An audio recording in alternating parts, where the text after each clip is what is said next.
Welcome to the Trump Breaking News Network, your daily source for up-to-the-minute Trump news. Join us today and every day. Here's today's news. This is TBNN. Trump attacks Russia witch hunt but not new Hunter Mueller. By Sarah Westwood. President Trump maintained Thursday that the Russia investigation had turned into a witch hunt against him, but refrained from directly criticizing the man at its helm or the appointment of a special counsel. Deputy Attorney General Rod Rosenstein tapped former FBI Director Robert Mueller to oversee the investigation into Russian interference in the 2016 presidential election, including the question of whether Trump's campaign colluded with Moscow. "I respect the move, but the entire thing has been a witch hunt," Trump said Thursday during a joint appearance with Colombian President Juan Santos. "And there is no collusion between certainly myself and my campaign. But I can always speak for myself, and the Russians, zero," Trump added. Trump also said the focus on Russia divides the country. The appointment of a special counsel comes with big risks for Trump and takes the investigation out of his chain of command. But it also benefits the president by undermining calls for impeachment or an independent congressional committee while allowing the White House to defer all future Russia questions to Mueller's office, if Trump can maintain that level of message discipline. Not long after Mueller's appointment, the tension between letting the special counsel take pressure off the White House and Trump's own desire to fight back was on display. Trump's first comments after Mueller's Wednesday evening appointment showed restraint and a desire to move on from the Russia controversy, which threatened all week to upend his young presidency. "As I have stated many times, a thorough investigation will confirm what we already know. There was no collusion between my campaign and any foreign entity," the president said in a statement issued by the White House. "I look forward to this matter concluding quickly. In the meantime, I will never stop fighting for the people and the issues that matter most to the future of our country."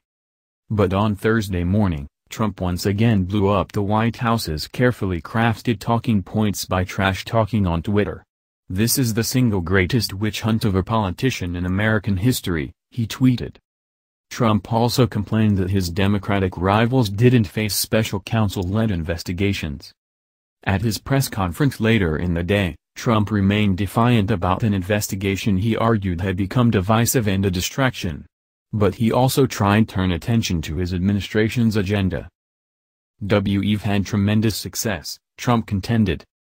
"You look at our job numbers, you look at what's going on at the border, as we discussed before, if you look at what will be happening, you're going to see some incredible numbers with respect to the success of General Mattis and others with the ISIS situation.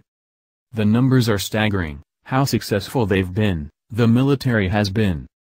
The president said the focus should be on delivering for the American people. "So I hate to see anything that divides," Trump said on Thursday. "I'm fine with whatever people want to do, but we have to get back to running this country really, really well."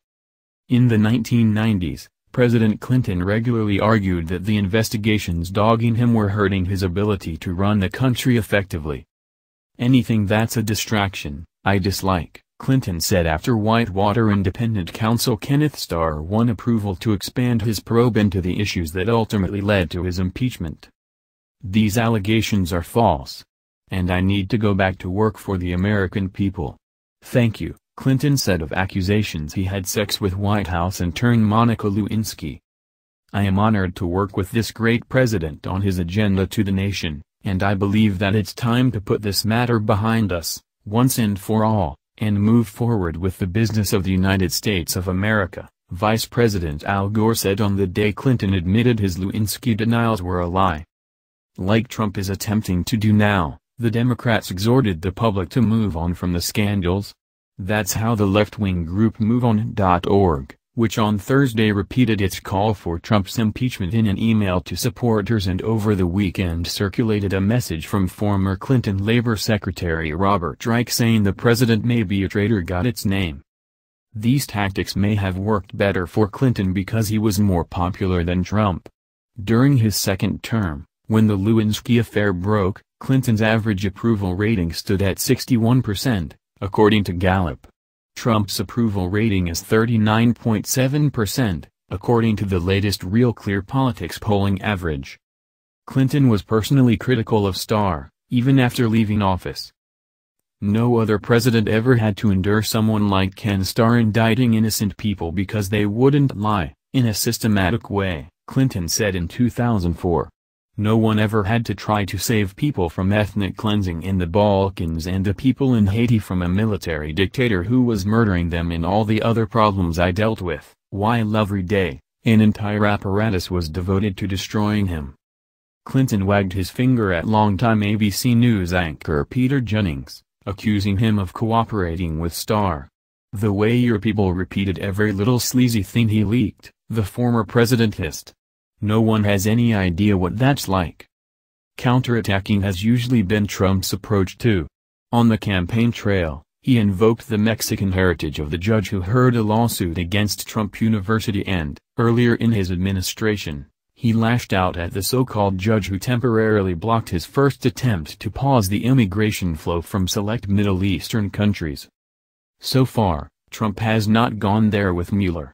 But he has outraged his administration and election remains under a microscope. "I think it's totally ridiculous. Everybody thinks so," Trump said Thursday when asked whether investigators could find him guilty of any illegal activity. He admitted he was surprised by the backlash against his abrupt firing of former FBI Director James Comey. "I actually thought when I made that decision, and I also got a very, very strong recommendation, as you know, from the Deputy Attorney General, Rod Rosenstein," he said. "But when I made that decision, I actually thought that it would be a bipartisan decision, because you look at all of the people on the Democratic side, not only the Republican side, they were saying such terrible things about Director Comey." Trump insisted there was one thing everyone could agree on. "There was no collusion," he repeated. "And everybody, even my enemies, have said, there is no collusion." That's the news. Join us here every day. Be sure to subscribe and click the bell. See you next time. This is TBNN.